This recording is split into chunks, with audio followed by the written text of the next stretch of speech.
vin kal ze lang kho vel ram zong lun tur a ril tram sa rak thi na ram mani kan tum ram lam chu pan zelin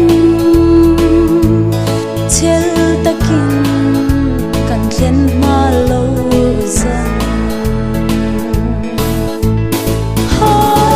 hallelujah oh hallelujah Zion ko pui thar alang ye ikhiram rinda tharau mit me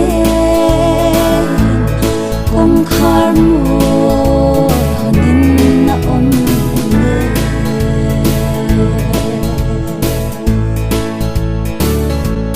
thale ram ro kan pel ma hi chuan tu ten lungai mang an lusun thla abang lo lal rem wa danani ma serin na in ithiram o kong khar mo hanin na om ne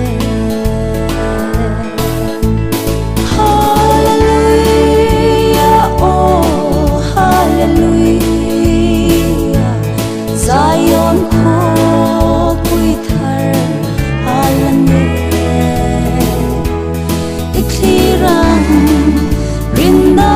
tharau mit nge kong khar mo hanin na om ne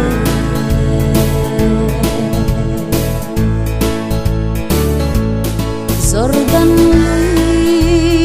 ra kan kai hun na chuan kan sa te ban rang ka cha khopui mo ya sirva te yang le del del kong khar mo ya khian kan loi to ang hallelujah van wang don en hallelujah oh hallelujah Zion ko pui thar alang ye ikhiram